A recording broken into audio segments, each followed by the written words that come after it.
Look at my background. I know it's not Halloween, but it's always Halloween in my heart. So I recently started collecting physical media like 2 months ago, and I feel like I have a decent collection to start showing off. I used to have a lot of physical movies when I was younger, but honestly I don't know what happened to them. I kind of want to start collecting again. Some of these movies I haven't seen, but I bought based off of recommendations. Most of them have been thrifted except for a few that I couldn't find. The first one I haven't actually seen yet, but 300. I know I'm like one of the few people on earth who hasn't seen this movie, but Zack Snyder made this film and I liked Sucker Punch, so I figured I'll like it too. I don't know. But yeah, I have to watch this one. Next, Annihilation. I really like sci-fi movies. I like Alex Garland. He makes good movies. I think this was like $6 on Book Off, and it looks pretty much new, so I had to get it. One of my all-time favorite movies from when I was a kid, A Corpse Bride. I love Tim Burton. I love his style, like his art style and his animation. And he's one of the few people that, well, not so much recently, but at least a few years ago, he was one of the few people that still did animation. I especially love stop motion. So yeah. One of my favorite movies of all time, The Mist. This is actually a 4-disc collector's edition.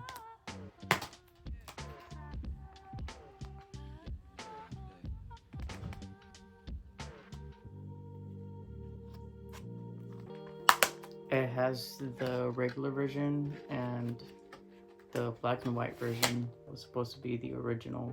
I love the cover art on this. Next, the other Zack Snyder film that I like, Sucker Punch. This is the extended cut. I haven't seen it yet, but this is actually the movie that introduced me to Björk. She's like one of my favorite artists now. It's kind of weird to say that I found an artist through a movie, but I really like this movie. When I first saw it, I thought it was kind of dumb.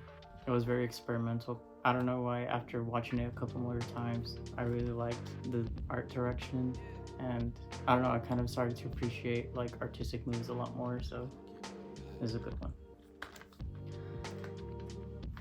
Next, one of my favorite horror movies ever, Suspiria from 2018. I'm in the minority of horror fans that say they prefer the remake to the original. I watched the original and I couldn't. It was so, I don't know, it's not for me, but I really like the body horror in this. This is one of the first movies I watched that kind of got me turned into a body horror. Before, I didn't really used to like it. Like, I never really liked the Saw movies or violent movies like that, but after watching Suspiria, I kind of got more into it, and yeah, it's kind of one of my favorite movies now. Next, another one that I haven't seen yet, but Underworld.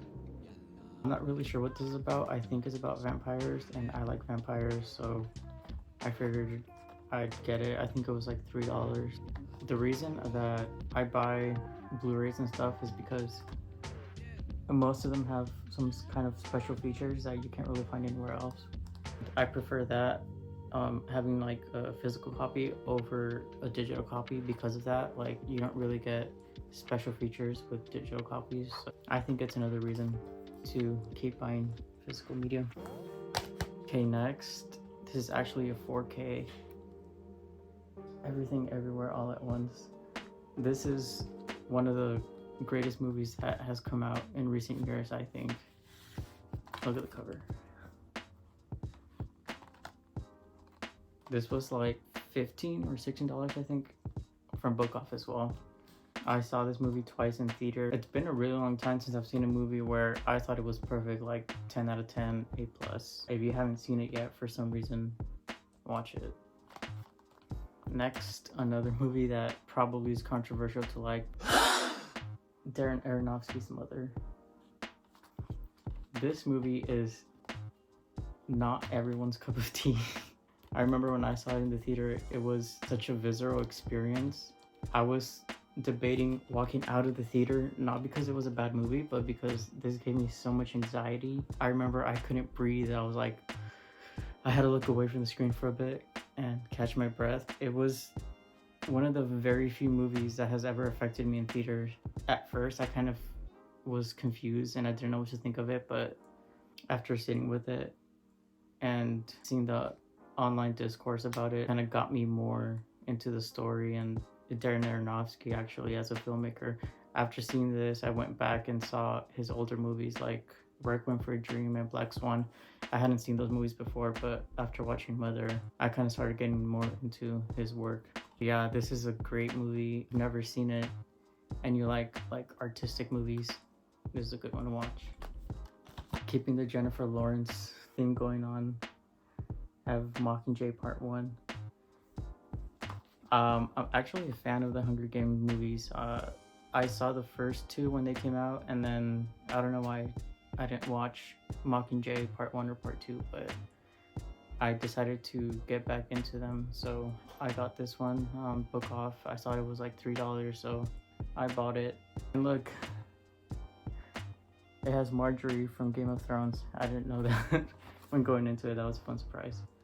I still can't find Part 2 anywhere where I usually go with thrift movies, so I'm probably gonna have to either see it online or just buy it new, because I kind of want to finish the series. I don't know why I stopped watching it. It's actually a good series. Next, what can I say about E.T.? I'm pretty sure everyone's seen it. It's a classic, a good one from Steven Spielberg. He was one, well, I guess he still kind of is one of my favorite directors, and movies like this and Jurassic Park are movies that kind of made me get into movies and filmmaking. And I wanted to be a movie director for a while because of movies like this. And yeah, it's a classic. I think this was like $5 too. I love stop motion. I think Leica makes one of the better stop motion movies. I got Paranorman in 3D. I don't have a 3D TV, so I can't watch it in 3D. I think Paranorman and Coraline are like one of the turning points in stop motion, where for a long time it was just Tim Burton and Wallace and Gromit. I'm not familiar with those movies, so I'm not really sure who made it, but yeah, for the longest time it was just them two making stop motion, and then Leica came in with Coraline and then Paranorman. I have a lot of respect for stop motion animation, so this is actually a pretty decent movie. I don't know why it never got the same amount of love that Coraline got when it came out, but I feel like it's just as good. It's like a love letter to horror fans, especially kid horror fans, and I feel like I relate to Norman in a way. Okay, next. Now, Seven is a movie that I had never seen before I bought it. I always heard good things about it. I don't know why I never saw it, but I'm glad I got it. This was also $2.99. It's a really good movie. The twist at the end I didn't see coming. I thought it was awesome. They don't really make movies like this anymore, and it's not even that old. 2011. Yeah, it's not even that old. I thought it was earlier. I thought it was like 2006. Yeah, it's a really good crime thriller, a little bit of horror. I really liked it. Another childhood memory, The Incredibles. It's just a good movie. Not even just animation, it's just a good movie, like overall. I think it's my favorite Pixar movie, so I had to get it for nostalgia reasons. Okay, next. I think this is a good movie. When I first saw it, I was like, it's nothing special, but after I've seen it multiple times, it's kind of grown on me. I think Bill Skarsgård does a really good job in reinventing Pennywise, making the character a lot more popular now. I think he's more popular than Tim Curry's, which I can kind of get on. Yeah, I feel like this is a must-have for me. It's going on my collection. So one of the first movies that I bought when I wanted to start collecting again was the Jurassic World, the 5-movie collection. Jurassic Park is like one of my favorite movies of all time. I wanted to get it on Blu-ray, and I remember seeing this in, I think it was like Best Buy, before they stopped selling movies. And this is before Jurassic World Dominion came out, so it only has the 5 collection. I honestly just got this for the trilogy, the original trilogy, Jurassic Park 1, The Lost World, and Jurassic Park 3. And the other two movies are just a bonus. And bonus features. Can you tell I like Steven Spielberg? I got this pretty cool version of The Matrix. It's like a little booklet.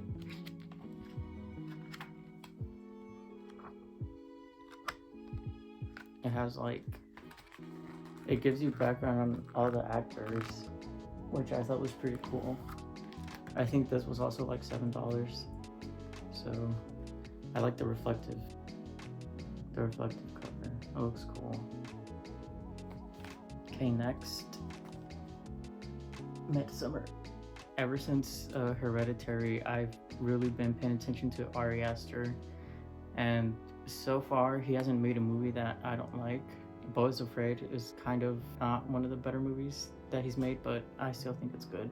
This holds the record for the amount of times I've gone to see a movie in theaters. I saw it 3 times. I never thought I would ever see a movie more than once in theater, but yeah, when they came out with the director's cut, I had to go see it. So I don't think it's as good as Hereditary in terms of like horror wise, but I feel like it's more fun and more rewatchable. So I got it on Blu-ray. The last movie I got is Last Night in Soho. This movie is really good. The soundtrack to this, I feel like it kind of helps make the movie. It doesn't make the movie, but it really adds to its appeal. This is a movie that made me a fan of Thomasin McKenzie and Anya Taylor-Joy. Like, I knew about them before, but I'd never really watched stuff that they were in. Yeah, this made me a fan of them. They're really good actors. Yeah, it was a good movie to watch. And the last thing I have is the Twin Peaks DVD set. This is a complete series. I like David Lynch. He's a great visionary. I have never seen Twin Peaks, so I started the first season. I think I watched the first episode, and I don't know why I stopped, but I'm definitely gonna pick it up again. It says Definitive Gold Box Edition. I'm not sure what that means, but it has all these special features on it. So I'm eventually gonna get back into it because I hear it's a great show, and from what I've heard of it, it's right up my alley, like a mystery Lynchian, I guess you would say, story. But yeah, I gotta get back into it. So that's all the stuff I have right now. I do plan on eventually growing a lot more, so when I get a lot more stuff, I'll do like an update video or something. So yeah, that's it.